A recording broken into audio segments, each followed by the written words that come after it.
अच्छा, आज का टॉपिक है नेचर ऑफ कोरिलेशन।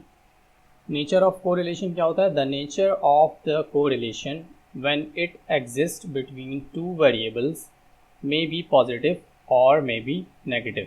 यानी एक वेरिएबल के बढ़ने से दूसरे वेरिएबल की वैल्यूज़ भी बढ़ रही हों तो वो पॉजिटिव कहलाएगा, पॉजिटिव कोरिलेशन। और एक वेरिएबल के बढ़ने से दूसरे वेरिएबल की वैल्यू कम हो रही हो तो वो नेगेटिव कोरिलेशन कहलाएगा, नेचर ऑफ कोरिलेशन। अच्छा, नेचर ऑफ कोरिलेशन काफ़ी रिलेट करता है रिग्रेशन से। ठीक, यहाँ पर nature coefficient of correlation it is denoted by small R. Nature of correlation को जो आप डिनोट करते हो वो स्मॉल आर से करते हो, ठीक है। और इसका फॉर्मूला है n summation x y minus summation x summation y divided by under root n summation x square minus summation x whole square और under root n summation y square minus summation y whole square. यहाँ पर जो N है, ठीक है, वो denote कर रहा है नंबर ऑफ टर्म्स को, यानी एक्स और वाई की कितनी नंबर ऑफ टर्म्स दी गई हैं। एक्स की अगर 4 नंबर ऑफ टर्म्स दी गई हैं तो एन जो है वो 4 होगा। इसके अलावा एक्स और वाई आपको प्रोवाइड होगा, ठीक है। आप समीशन ऑफ एक्स निकालोगे, यानी एक्स की तमाम टर्म्स को प्लस करोगे, सम करोगे, और समीशन ऑफ वाई लोगे, फिर उन दोनों को मल्टीप्लाई करके उसका सम लोगे, ठीक है। और इसी तरीके से डिनोमिनेटर में भी आप इस तरीके से सॉल्व करोगे। तो आर को पूरा, आर की तमाम वैल्यूज़ लेने के लिए हमें टेबल ड्रॉ करना होगा और टेबल के थ्रू सारी वैल्यूज़ को हमें पुट करना होगा, ठीक है। अच्छा, इसका एक table strength of coefficient of correlation, जब ये क्वेश्चन दिया जाता है तो ये भी पूछा जाता है कि जो डिग्री ऑफ एसोसिएशन क्या है। ये लिखा है डिग्री ऑफ एसोसिएशन, यानी जो रिलेशनशिप है दोनों वेरिएबल्स के दरमियान वो स्ट्रॉन्ग है, मॉडरेट है, वीक है या नेग्लिजिबल है। तो आपको ये याद रखना होगा कि अगर वैल्यू आपकी 0.8 से लेके 1 के दरमियान आए तो वो स्ट्रॉन्ग रिलेशनशिप होगा, ठीक। और 0.5 से लेके 0.8 के दरमियान आए तो मॉडरेट, और 0.2 से 0.5 के दरमियान आए तो वीक, और 0 से 0.2 के दरमियान आए तो रिलेशनशिप नेग्लिजिबल होगा, यानी कोरिलेशन जो है वो नेग्लिजिबल होगा। तो ये आपको याद करना होगा, क्योंकि सवाल में पूछा जाता है कि डिग्री ऑफ एसोसिएशन भी लिखें, तो आपको सवाल सॉल्व करने के बाद इसके अकॉर्डिंग ये लिखना होगा कि वो स्ट्रॉन्ग है, मॉडरेट है, वीक है या नेग्लिजिबल है। अच्छा, क्वेश्चन की तरफ आ जाते हैं। हमें कहा गया है calculate correlation coefficient between X and Y from the following sample data, ठीक। सवाल में ही हमें बता दिया गया कि हमें कोरिलेशन कोफिशिएंट फाइंड आउट करना है, ठीक। तो हम कैलकुलेशन सारी कोरिलेशन के हिसाब से करेंगे। अब मुझे डेटा दिया गया है x, और x की वैल्यूज़ हैं कितनी, 1 2 3 4 5 6 7 वैल्यूज़ हैं, और y की भी 7 वैल्यूज़ हैं। इससे पहले कि मैं सॉल्यूशन की तरफ जाऊं, पहले मैं इसे कैलकुलेटर में सॉल्व करके देख लेता हूं, ठीक है। तो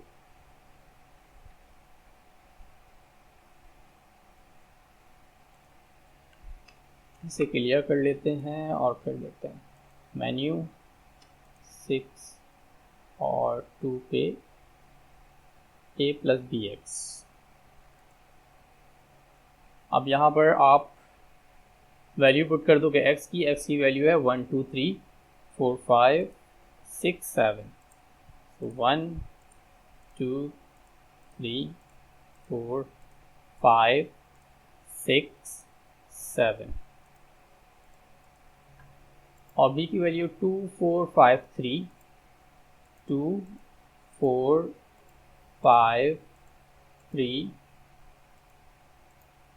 8 6 7 8 6 7, ठीक है। उसके बाद आप ऑप्शन प्रेस करोगे और नंबर 4 पे है रिग्रेशन कैलकुलेट, क्योंकि कोरिलेशन जो है रिग्रेशन से रिलेट करता है, तो इस वजह से उसका जो आंसर है वो इसी में आएगा।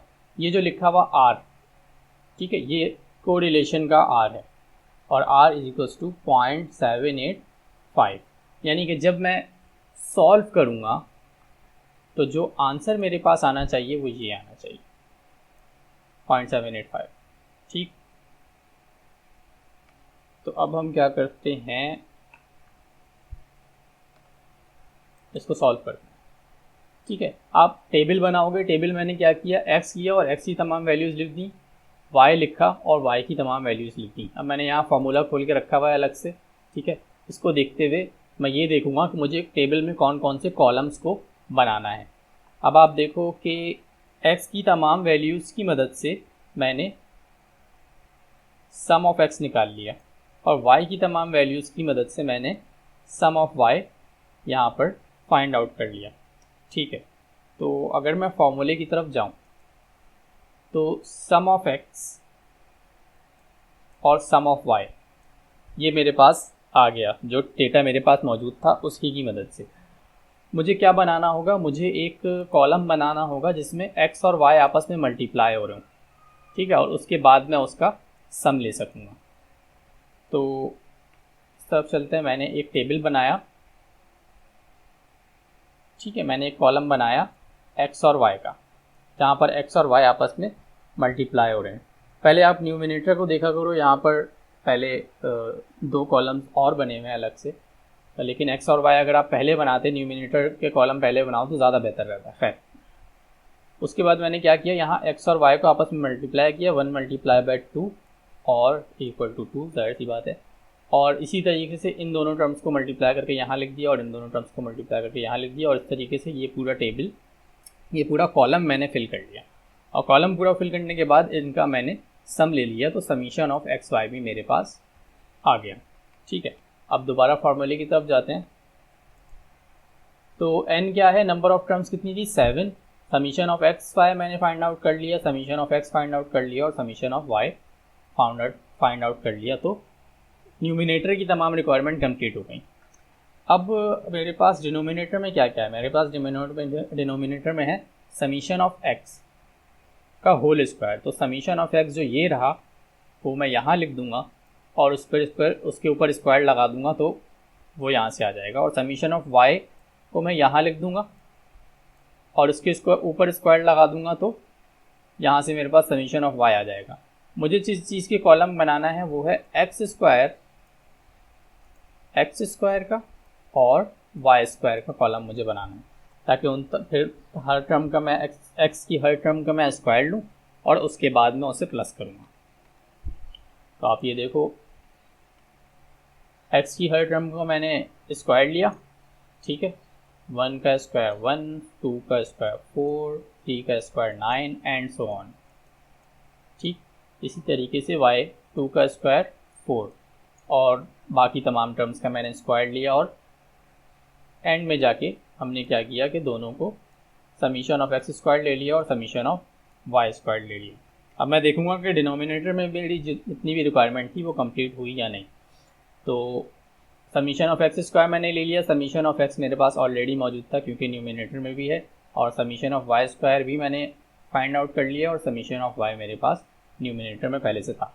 तो जो फॉर्मूला है उसकी तमाम रिक्वायरमेंट पूरी हो गई। अब आप क्या करोगे कि तमाम वैल्यूज़ को उठा के फॉर्मूले में पुट कर दोगे। पहले आप फॉर्मूला शो कर दो, n summation x y minus summation x summation y divided by n summation x square minus summation x whole square और under root n summation y square minus summation y whole square.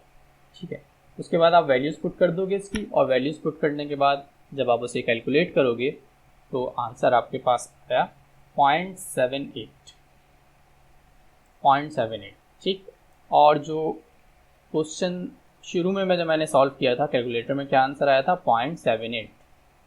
तो इसको मैंने verify कर लिया कि मेरा answer ठीक है। दूसरी चीज़ यहाँ पे ये लिखना होता है कि ये रिलेशनशिप कैसी है। तो मैं वापस वहाँ टेबल में जाऊँगा। टेबल कहाँ था, ये रहा टेबल।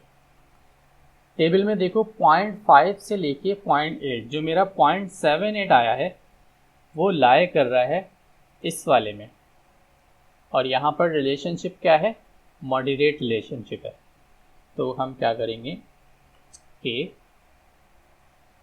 यहाँ लिखेंगे कि इन दोनों के दरमियान x और y के दरमियान जो रिलेशनशिप है वो मॉडरेट रिलेशनशिप है। ठीक, तो एक सवाल हमारा कंप्लीट हो गया। इसका एक सवाल और है, वो हम इंशाल्लाह नेक्स्ट लेक्चर में करेंगे।